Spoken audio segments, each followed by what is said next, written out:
अस्सलाम वालेकुम, आप देख रहे हैं स्पोर्ट्स कॉर्नर पाक और मैं रहवा सफ अली। तो आज हम बात करने जा रहे हैं कि पाकिस्तान जी सुपर 8 के लिए क्वालिफाई कर गई है। क्वालिफाई तो कर गई है लेकिन बहुत ही खतरनाक लौंडे हैं वहाँ पे, खतरनाक टीमें हैं जहाँ पे पाकिस्तान क्वालिफाई कर गई है। तो हम बात शुरू से लेके चलते हैं कि सुपर 8 में हमारे साथ क्या होगा क्या नहीं।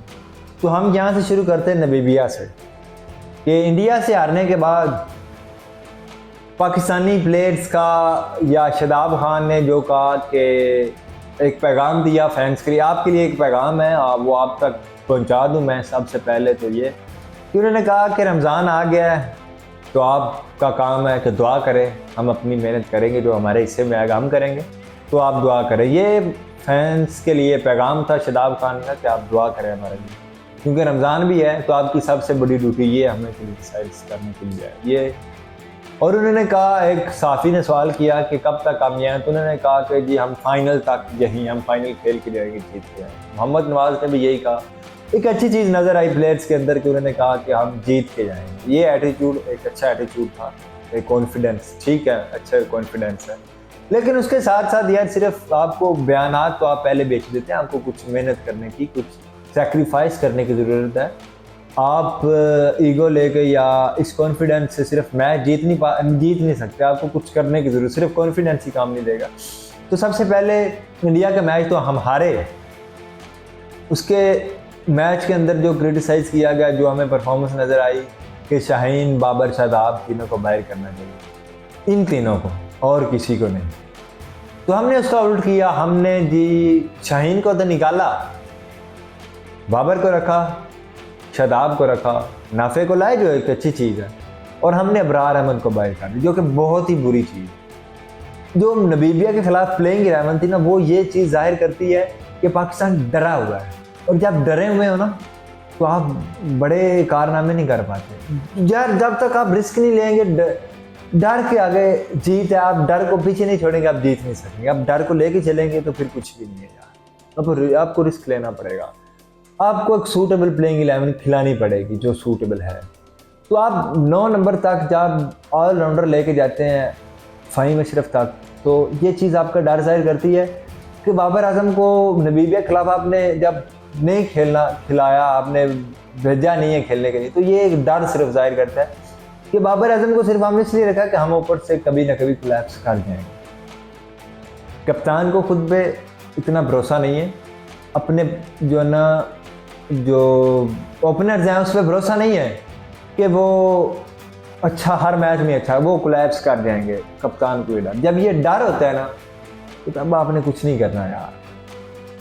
आपने एक बंदा जिसकी जगह नहीं बनती, सिर्फ एक डर की वजह से रखा हुआ है बाबर आजम को कि कभी हम कोलैप्स कर जाएंगे तो बाबर आजम हमें बैक करेगा। पहली बात तो ये होगी कि आप डर की वजह से बाबर, फिर जब आप अच्छा खेल नमीबिया के खिलाफ तो आपने बाबर आजम को भेजा ही नहीं। आपने सिर्फ बाबर आजम को नहीं रखा हुआ, आपने उस्मान खान को भी सिर्फ इसी डर की वजह से रखा हुआ है कि उस्मान खान भाई ओपनर आउट हुई, सलमान आउट हुआ, बाबर आउट हुआ, तो कहीं ना कहीं हमें उस्मान खान बचा लेगा। उस्मान खान की हम बैटिंग की बात करें तो वो असल में टुल्ला वो है। हमारे प्लेयर जिस तरह अभिषेक को कहा कि वो टुल्ला है, अभिषेक टुल्ला साबित हुआ कि वो 3 मैचेस में 0 पे आउट हुआ, लेकिन वो फिर भी कहीं ना कहीं यार बेहतर है। वो जिस तरह की क्रिकेट खेलता है, फिर वो जो शॉट्स लगाता है वो फिर अच्छी शॉट्स लगाता है। जो दिन फिर उसका होता है वो फिर उसकी टीम का होता है। तो उस्मान खान का कोई दिन आ भी जाए, वो 30-35 कर भी जाए, तो वो पाकिस्तान के हक में नहीं होगा, कभी भी नहीं होगा।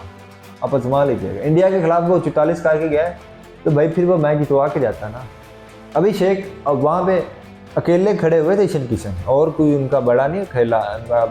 हार्दिक पांड्या 0, अभिषेक 0, तिलक वर्मा 20-30 कर गए, तो फिर वो कुछ 20-30 वही करके गए 29-30 गेंदों पे।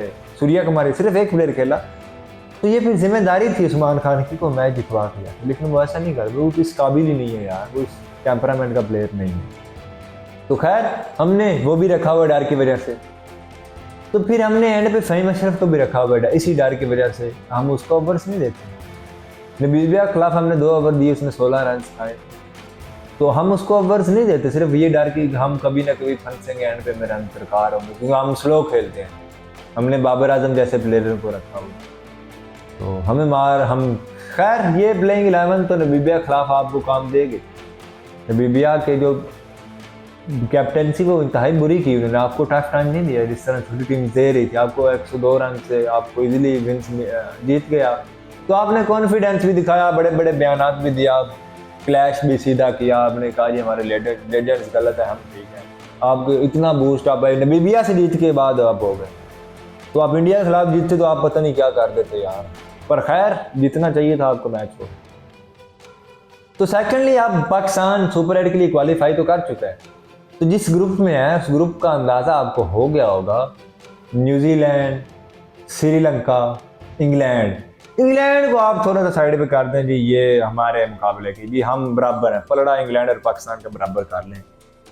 तो श्रीलंका और न्यूजीलैंड, आपने न्यूजीलैंड के मैचेस देखे होंगे कि 182 उन्होंने ओपनर पर चेज किया हुआ है, और फिर इनकी पिछले मैच के अंदर 2 विकेटें गिर गई, फिर उसके बाद विकेट नहीं गिरी, 15 ओवर के अंदर उन्होंने 150 चेज किया। तो फिर आपको अंदाज़ा श्रीलंका का भी हो गया होगा, जिस तरह उन्होंने ऑस्ट्रेलिया को हराया, निशानका ने सेंचुरी की, 17-18 ओवरों के अंदर उन्होंने 180 चेज कर लिए, 15 गेंदें अभी बाकी थी। तो आपको अंदाज़ा तो हो गया होगा कि हम किस ग्रुप में जा रहे हैं। तो उस ग्रुप में आप इस प्लेइंग लेवल इस डर के साथ जाएंगे ना, बाबर आजम को रखेंगे यार, बाबर आजम आपके लिए 50 भी कर देंगे ना न्यूजीलैंड के खिलाफ, तो आप मैच फिर भी हार जाएंगे। क्यों? क्योंकि आप फिर 150 करेंगे बाबर आजम के रन के साथ, तो वो आपको 15 ओवर के अंदर शिकस्त दे देंगे। और श्रीलंका की बात करें तो श्रीलंका भी वही खेल रही है जहाँ आप खेल रहे हैं, श्रीलंका के अंदर ही उनका होम ग्राउंड है, तो आप 200 भी करेंगे तो वो चेज कर जाएंगे। तो 200 आप फिर 200 तो यार खैर मैं गलत कह गया, 200 आप तब करेंगे जब आप इस खौफ से बाहर निकलेंगे, जब आप फखर जमान को प्लेइंग 11 का हिस्सा बनाएंगे, ख्वाजा नाफे को प्लेइंग 11 का हिस्सा रखेंगे, शाहीन को वापस नहीं लाएंगे, इब्रार को वापस लाएंगे, शादाब को बाहर निकालेंगे। अब आपको मैं प्लेइंग 11 बताऊं कि कितनी मजबूत हो जाएगी। साहिबजादा फरहान, साइम अयूब, सलमान अली आगा, फ़खर जमान चौथे नंबर पे हैं बाबर आजम की जगह पे, उस्मान खान की जगह पे आए उस ख्वाजा नाफे साहब। ये हमारे 5 बैटर्स बनते हैं धुआंधार। 200 रन आपको कोई टीम मारेगी ना तो आप चेज कर सकेंगे इजीली। उसके बाद आपके पास मोहम्मद नवाज आए, आपके पास फ़हीम अशरफ आए, आप 7 नंबर तक तब भी आपकी बैटिंग बहुत स्ट्रॉन्ग हो। फिर आप सलमान मिर्ज़ा को लाएं, उस्मान तारिक हो, अबरार अहमद हो और नसीम शाह हो। ये आपकी परफेक्ट बनती है यार, परफेक्ट प्लेइंग 11, जिसके अंदर आपके पास Naseem Shah perfect fast bowler, Salman Mirza perfect fast bowler, Faheem Ashraf, 3 fast bowler आपके पास आ जाते चॉइस के साथ। और अगर आप कहते हैं कि नसीम शाह को भी नहीं खिलाना, हमने बाबर जी जाना है जी फ़हीम अशरफ और सलमान मिर्ज़ा के साथ सिर्फ, तो फिर आपको शादाब को फिर भी निकालना होगा, फ़खर को इन करना होगा। आप बाबर आजम को फिर रखेंगे, फिर आप बाबर आजम अग्रेसिव प्लेयर के साथ एक बाबर आजम एंकर रख सकते हैं, इजाज़त है आपको। लेकिन अगर आपने वहाँ पे उस्मान खान को या किसी और को एडजस्ट करना ना, फ़खर जमान को नहीं खिलाना, तो लाख लाना तैयार आप, फिर नहीं इजाज़त। फिर आपने एक घटिया फैसला करना है, फिर आपने बॉलिंग के अंदर भी पैनिंग करना है। अब भाई शादाब खान ऑलराउंडर यार 9वें नंबर तक आप लेके जाएं, कुछ सवाल ही नहीं पैदा होता यार, इतने ऑलराउंडर्स यार। आप उनकी टीम से देखें जिनके साथ आपने खेलना है। आप बाबर आजम को रख के, उस्मान खान को रख के, शादाब खान को रख के कभी भी नहीं जीत सकते। उनकी बैटिंग इतनी स्ट्रांग है, वो आपको इतने दिन लंबे छक्के लगाएंगे कि आपको देखने के, और जब 200 कर जाएंगे तो फिर आप तेज़ नहीं कर पाएंगे।